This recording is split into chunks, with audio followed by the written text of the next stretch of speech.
Hey guys, Tim Melvin here coming to you, and I want to talk to you today about underground income. I know that we're getting into the period where the end of the first year of our adventure together is coming to a close, and it's time to that big decision: do I renew or don't I renew? Well, I am obviously hoping you'll renew, but here's the thing, guys. We told you certain things when we started on this adventure that I would do as part of your membership in Underground Income. We've delivered and then some. It is an income oriented investment product, always has been. We never promised you we'd shoot the lights out or make you rich by next Tuesday. I don't indulge in that sort of fancy. Underground income is based on literally decades of work and research investigating this little corner of the market that nobody follows, known as closed end funds. I've followed it since the 1990s with a great deal of success, and we found that there's this magic combination, for lack of a better phrase. If you can find an asset class where all of the indicators, market based and economy based, are telling us that this asset class is close to a turning point, right? It's been going down, it's getting, very underpriced, and it's probably time for it to start heading back up in the other direction. Not a precise timing thing, but we're looking for segments of the market that nobody likes except us and a group of folks known as closed-end fund activists. Because when asset classes are out of favor, when nobody loves them, there's no buyers. When there's no buyers in closed-end funds, the shares will trade at a steep discount from the net asset value. What that means is if we own up all the shares of stocks and all the bonds and all the cash and all the assets that a closed-end fund owns, and we compute it on a per share value, when it's trading at a discount, we can buy it for less. So often we can buy $10 worth of assets for $8, $8.50. Where this gets really cool is the assets at $10 might be earning, 6 or 7%. Well, we're only paying $8. So it's a 6 to 7% cash yield, but 7 divided by, we're actually earning, well over that, almost 9. Nothing really changed except we're paying less for the assets than they're actually worth. So the cash flow is worth more to us. When we find those, and there's an activist, somebody who's buying shares with the intent of influencing the board to make that discount go away, is involved, generally speaking, we're going to earn returns that clobber most fixed income alternatives, beat the pants off of a 60-40 stock bond mix, and often, quite often, will beat the S&P 500. And guess what, guys? That's pretty much exactly what we have done in our first year of existence. Now, bonds have gotten slaughtered. Bonds have moved against us all year long. Every type of fixed income asset that you can think of is down. Stocks, take out the Magnificent Seven, they've done okay. We've done better. Even adding in the Magnificent Seven, we have more than matched the S&P 500. Actually, beat it by a little bit. We were beating it by more. The bond market sold off last week. But anyway, look, our average fund is sitting here. It's up somewhere between 7 to 10%. Our average yield also between 9 and 10% right now. So we've got about a 17% plus or minus average annual return for our first year of existence. We were a little higher a couple of weeks ago. We'll be a little higher a few weeks from now. We've also established a tax-free fund during the course of the years. Tax-free closed-end funds, tax-free bonds have just got wildly out of favor. We were going to go into a recession. We were going to go into a depression. Rates are going higher. Fixed income moving against us. All of the states are just going to collapse, into the ocean. California, Illinois, of course, is its own disaster. New York has its own problems. But they've had problems and disasters before, and somehow the bills always get paid because, newsflash, they're taxing agencies, okay? They can pay their bills just by raising taxes. You and I can't do that luxury. I wish we had, but we don't. So we did add that, and those, if we look at those right now, they've only been in existence a few months. And the spreadsheets just went out this morning. It's Saturday, August 26th. So you guys should have that as sometime Monday. But so we've got tax-free bonds with a 4.6% average yield. That, guys, is a 7% taxable equivalent from bonds that the only thing safer than municipal bonds, generally speaking, and we have emphasized safety in the portfolio, are treasuries. Currently, treasuries are nowhere near seven. So munis are clearly the better buy on an after-tax basis right now. We've also included special funds for California and New York residents because there you get the triple taxation thing, and four and a half percent yield is worth 8-9% by the time you back out all those crazy state and local income taxes. So we've set up that for you guys since we started. So because I know there is an interest in income in general and tax-free incomes in particular, and here's a chance to do it. Right now, our average discount is 13%. That's improved a little bit. If we get more weakness in the economy or the bond market, that'll blow out to about a 15. Anytime you can buy these, high quality tax-free income at a 15% discount to the actual value of the bonds, that's a pretty good idea and has worked out really well historically for investors. So that's kind of where we are. The activist focus, it's working. We've been following activists into situations. So far, we've got one fund where this one we sold, and we earned a 45% gain on the only position we sold this year, plus a huge dividend collection while we owned it of almost 15%. I'm going to call it 10. So 55% total return on that investment. They forced the fund to triple the dividend from 5% to 15, attracted money into it, closed the net asset value. That fund actually went from a sizable double-digit discount. We sold it at a premium to the NAV, or actually we sold stocks and bonds for more than they actually traded for in the market. Anytime we can take a fund from a discount to a premium, we're going to make a ton of money. We've done it once so far this year. I see some couple of examples coming up where we're probably going to be able to do it again in the next year. We have another fund that is in the process of an activist motivated merger. It should bump our NAV up once the merger closed, and the dividend goes up a whopping 22% once this deal closes. We've got another one that is in a court battle. It's in a proxy fight that's going to go to a court battle. One of the largest activists in the country, in the world, actually, Saba Capital, is taking on BlackRock.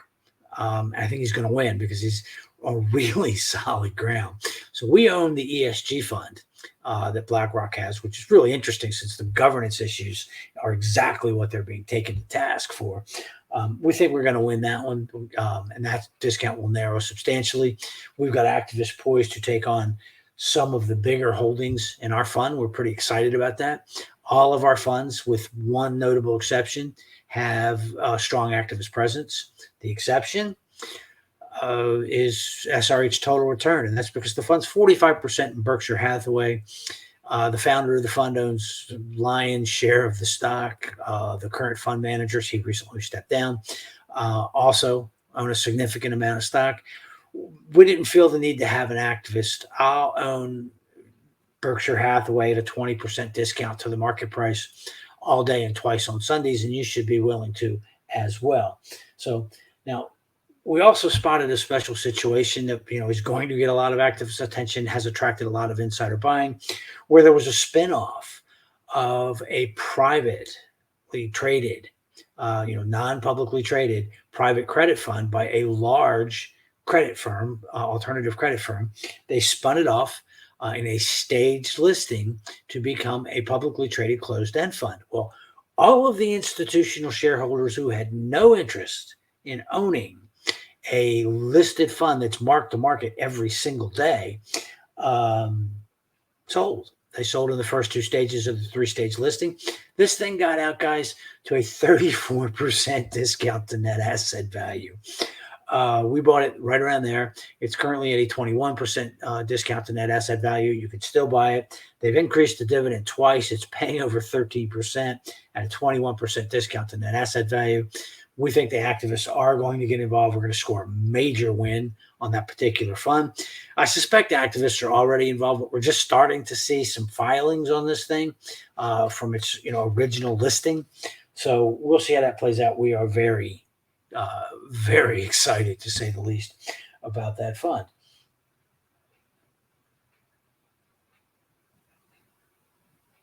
Now, when we look at how all of this works, guys. There's three things. Asset class that is poised to turn around, deeply oversold, much hated on Wall Street. Fixed income, energy have certainly fit that category. Real estate starting to fit that category. That's good. We also have to have a massive discount in the closed end fund that we buy, and then there has to be an activist involved. That triple play kind of secret sauce has worked extremely well since the early 1990s when I bought my first closed-end fund. When you want to talk about hated, it was a junk bond fund after Drexel Burnham Lambert blew up. We did really well on that. And I was, at that point, intrigued by closed-end funds. We've used them continuously since then with really solid results, producing both income, capital gains, strong total returns that would make most mutual fund and even many hedge fund managers just absolutely, blush or weep with envy. And we've done it again in the first year of underground income. We've achieved outstanding results with the markets going against us. Just imagine what happens, guys, when things do turn around, we get an economic slowdown, and rates begin to go down. Because, look, the economy is not going to grow at 5, 6, 7% for some sustained period of time. It's probably going to grow between 2 or 3. And that's kind of the secret that nobody talks about. Each and every president comes up and says, I've had the greatest economy ever. It's been great. I did all these things. No, you didn't. The economy grew between 2 and 3%. We haven't had a really strong exception to that in a very long time without special circumstances. I mean, 2021, whoa, what a number. Well, if it hadn't been, we'd have been in trouble because we had the inverse of that in 2020, thanks to the shutdowns and lockdowns. So plus or minus the long-term average of economic growth is about 2%, which puts treasuries, Fed funds, 3.5, treasuries a little bit more than that, not where they are today. So you will see a correction in interest rates. That's going to be a big win for our fixed income positions.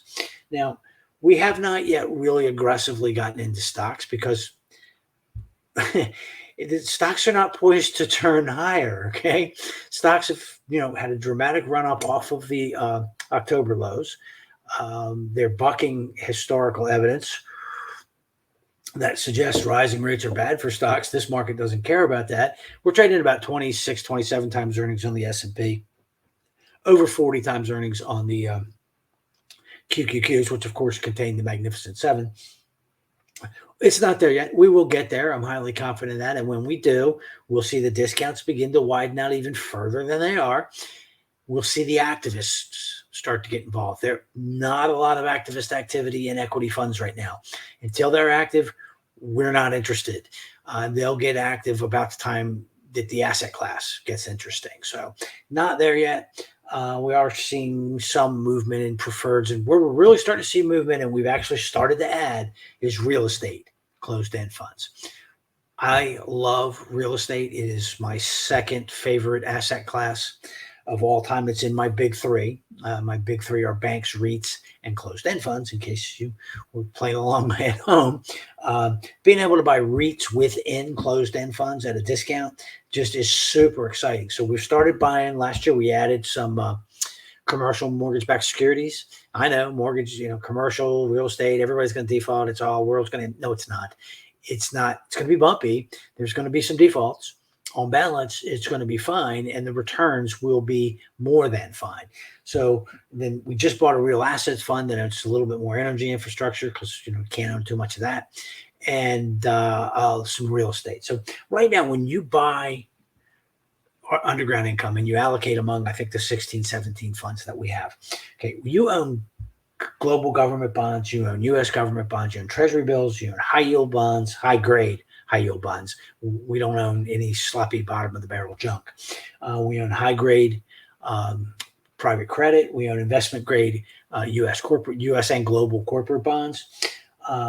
We own some single family mortgages. We own commercial real estate mortgages. We own bank subordinated debt, one of the highest quality institutional grade markets on the planet at about a 12% dividend yield. We own multifamily mortgages. We also own, if you drive around the country and you see something that's used to move oil and gas from point A to point B, you probably own it. We own hundreds of thousands of miles of oil and gas pipeline. We own gathering and processing centers. We own shipping and trucking terminals. We own ships and trucks. We own LNG facilities. Um, we own, if it has to do with moving oil and gas, we own it. We also, guys, we own solar and wind fields across the United States and even some in Europe and Latin America. We own hydroelectric plants. We own carbon storage. We own infrastructure for renewable energy. So we've got energy infrastructure pretty well covered. If you're driving along anywhere in the United States, you see oil and gas or even renewable infrastructure, good chance you own a piece of it through your ownership of the vehicles in underground income. Best of all, you own it for less than the current market value. Somewhere around 15% less than the current market price of the assets involved. So then looking at real estate right now, we own warehouses literally all over the world. We own apartment complexes across the United States. And if you've been with us and you're watching the regular meetings and weekly, I am really bullish on multifamily. Not so much new construction, but existing properties, they're full, 95% rates. There's all sorts of demographic tailwinds that are to support multifamily. So we love owning that stuff in spite of the headlines. Data centers that are used, for cloud, for artificial intelligence, which is, just made massive gains in demand for data centers. We just saw it in the NVIDIA report, which was fantastic, right? The big gain was data center chips. We own the data centers themselves. We own lots of them, again, all over the world. We own cell phone towers. We own single family rental homes. We own casinos. We own shopping centers. We own medical office buildings. We own biotech research facilities. You get the point. Yeah, we own a few offices, but we own high grade Class A offices, which really aren't going to have much of a problem at all. Again, in spite of the headlines, it's the second tier properties and second tier cities that really are going to have the big problem with rolling over loans coming up. The Class A properties in the Class A cities, yeah, we're really not going to have a problem. They're going to take the tenants from the Class B and the Class C. You can almost count on it. So that's where we are with underground income. I meant to do a quick video, but I'm not capable apparently. Look, everything in here is a discount to NAV, trading at about 15% in the non-tax-free, about 13% in the tax-free. We are performing at a very high rate. We're beating the stock market. We're clobbering the bond market. We're beating most mutual funds. We're beating most hedge funds. We're delivering a high flow of income to your mailbox each and every month. So we've done what you asked us to do and then some. You've asked us for website changes. We've delivered on those. We've added extra content. We send you out a spreadsheet with all the discount information every week. So we've been, kind of hands-on meeting your extra requests. We go to great length to answer any questions that you have any week. I've delivered. Okay. I've delivered what I promised you originally and then some. And we've done all this with the markets moving against us. Wait until you see what happens when the markets start moving in our favor. And I do believe starting later 2023, 2024, that's exactly what's happened.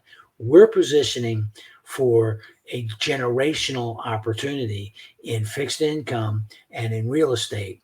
And I hope you stick around and be a part of this because we had a great year in our first year. But I promise you, you ain't seen nothing yet. So anyway, guys, I'm Tim Melvin. I do hope you continue along this journey with me, and I'll talk to you again real soon. Have a fantastic weekend and rest of the week. Thanks.